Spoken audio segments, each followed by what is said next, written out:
अवनी की माँ। मुझे सब पता है, तुम वो लड़के नहीं हो जिससे अवनी शादी करने वाली थी। पवन चौंक जाता है ये सुनकर। आपको अवनी ने सब बता दिया? अवनी की माँ। मुझे अवनी ने कुछ नहीं बताया। मैंने तुम दोनों की बातें सुन ली थी। आज सुबह जब अवनी अपने पापा के कमरे से जब बाहर निकलकर तुमसे बात कर रही थी, वो सारी बातें मैंने सुनी थी। बस बेटा, मैं तुमसे ये बोलना चाहती हूँ कि तुम अवनी से शादी कर लो। एक बार उसका दिल टूट चुका है, अब दोबारा हुआ तो वह सह नहीं पाएगी। वो बहुत अच्छी लड़की है, दिल की बहुत साफ है। तुम यहाँ से कहीं मत जाओ, मैं तुम्हारे आगे हाथ जोड़ती हूँ। पवन। अरे आंटी, ये क्या कर रही हैं आप? आप प्लीज़ ऐसा मत कीजिए। पवन उन्हें देखकर भावुक हो जाता है। आंटी जी, आप मेरी बात सुनिए। अवनी और मैं एक दूसरे से प्यार नहीं करते। अवनी भी ये शादी नहीं करना चाहती। मैं जानता हूँ अवनी बहुत अच्छी लड़की है, पर जिस लड़के से वो प्यार करती है वो मैं नहीं हूँ। पवन उन्हें बहुत समझाता है, पर अवनी की माँ पवन की एक नहीं सुनती, उल्टा पवन को ही समझाने लग जाती हैं। देखो बेटा, प्यार तो शादी के बाद भी हो जाएगा, एक बार शादी तो हो जाने दो। चलो ठीक है, माना कि अवनी किसी और से प्यार करती है, पर वो लड़का अब उसके साथ नहीं है। तुम हो उसके साथ। अगर चाहो तो शादी से पहले उसके दिल में अपने लिए जगह बना सकते हो। पवन सोचने लगता है कि ये मेरी बात नहीं समझने वाली। अगर मैंने ज़्यादा कुछ बोला तो कहीं ये अंदर जाके सच ना बता दे कि मैं भागने वाला था। अभी मैं इनकी बात मान लेता हूँ, बाद में कुछ सोचूंगा। अवनी की माँ। क्या हुआ बेटा, कुछ तो बोलो, कहाँ खो गए? पवन। ठीक है, मैं आपकी बात मान लेता हूँ। मैं कोशिश करूँगा कि अवनी के दिल में अपने लिए जगह बना सकूँ। माँ। ये हुई ना बात, मैं तुम्हारी मदद करूँगी, पर तुम अवनी से कुछ मत कहना कि मुझे सब पता चल गया है। पवन। जी ठीक है, कुछ नहीं कहूँगा। अवनी की माँ ने कहा और वहाँ से चली गई। पवन घर में वापस आ जाता है। सुरेश जी।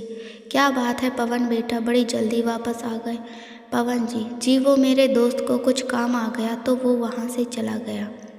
ये कहकर पवन अपने कमरे में चला जाता है। उसी रात सुरेश जी अपनी पत्नी आपस में बातचीत कर रहे होते हैं। सुरेश जी।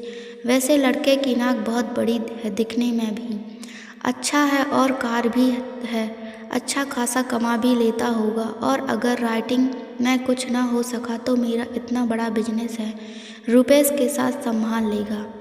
अवनी को लेकर मेरी सारी परेशानी दूर हो गई है, उसे अच्छा जीवन साथी मिल गया है और हमें एक अच्छा दामाद। तुम क्या कहती हो सुरेखा? सुरेखा जी। सुरेखा की तरफ देखते हुए वह सो जाती है। अरे भगवान, सो गई। तब से खुद से ही बातें कर रहा था मैं, यह कहकर सुरेश जी सो जाते हैं। वहीं पवन अपने कमरे में परेशान होकर घूम रहा होता है। पवन। क्या यार, हर बार एक नई मुसीबत आ जाती है। पहले बेटी ने फंसाया और अब माँ शुरू हो गई हैं। अब उन्हें बोल तो दिया है अवनी के दिल में अपने लिए जगह बनाने के लिए, पर मैं ऐसा नहीं कर सकता, और वैसे भी वह मेरे टाइप की नहीं है, बहुत चिड़चिड़ी और हमेशा सीरियस रहने वाली लड़की है। तभी पवन कुछ सूझता है। उसकी माँ ने मुझे अवनी के दिल में जगह बनाने को कहा है, तो ठीक है, जगह बना दे, पर जगह प्यार की नहीं नफ़रत की होगी। अवनी के दिल में अपने लिए नफ़रत पैदा कर दूंगा, जिससे वह खुद ही मुझसे यहाँ से जाने को बोल देगी और फिर मैं यहाँ से निकल जाऊँगा। पवन यह सोचकर मन ही मन खुश हो रहा है। तभी पवन को कोई बुलाता है।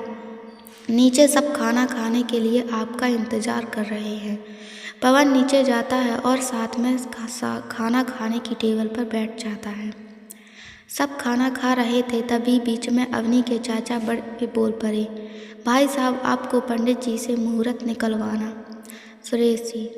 पंडित जी कह रहे थे कि इस महीने की 25 से 30 तारीख के बीच बहुत अच्छे मुहूर्त हैं। अवनी के चाचा, यह तो बहुत अच्छी बात है, तो कोई एक तारीख हम पक्की कर लेते हैं, क्या अवनी बेटा? अवनी और पवन यह सुनकर दोनों बहुत ही घबरा जाते हैं। अवनी को लगता है कि अब मुझे पापा से जल्दी से बात कर लेनी चाहिए, नहीं तो बहुत देर हो जाएगी। अवनी फैसला कर लेती है। अवनी के मन में एक बात और चल रही थी कि पवन उससे कुछ तो छुपा रहा है। अवनी पवन से बात करने का मौका ढूंढती है, पर ज़्यादा रात होने की वजह से बात नहीं कर पाती। अगली सुबह अवनी पवन से बात करने उसके पास जाती है। पवन रुपेश के साथ बगीचे में टहल रहा होता है। अवनी, पवन, पवन, हाँ। अवनी रुपेश से कहती है, माँ तुम्हें बुला रही है, जाओ जरा देखो क्या काम है उन्हें। रुपेश वहाँ से चला जाता है। पवन, इतनी सुबह क्या हुआ जो तुम यहाँ चली आई, कुछ गड़बड़ तो नहीं की तुमने? अवनी, अरे नहीं बाबा, मुझे कल रात से एक बात बहुत परेशान कर रही है। पवन, कौन सी बात? अवनी, तुमने अपने घर वालों के बारे में कुछ नहीं बताया, और तुमने जो पापा को बताया था, पता नहीं वो मुझे सच नहीं लग रहा।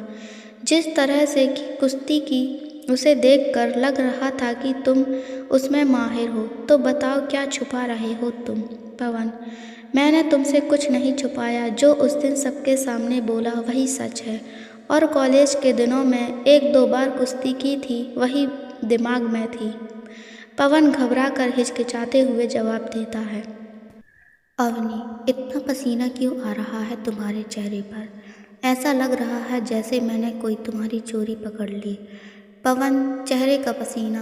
अरे यहाँ बहुत गर्मी है ना, इसीलिए।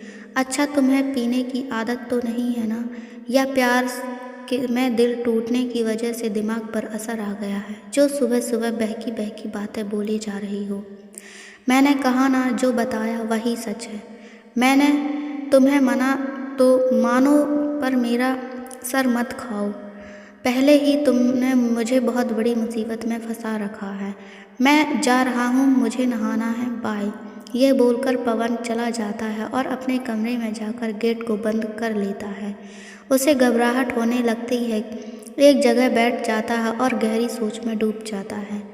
क्या सच में पवन का कोई राज है जिसे वो छुपा रहा है, या अवनी का सिर्फ एक वहम? जानने के लिए चैनल को सब्सक्राइब करें, कहानी को लाइक करें, शेयर करें, कमेंट करें। Thanks for watching.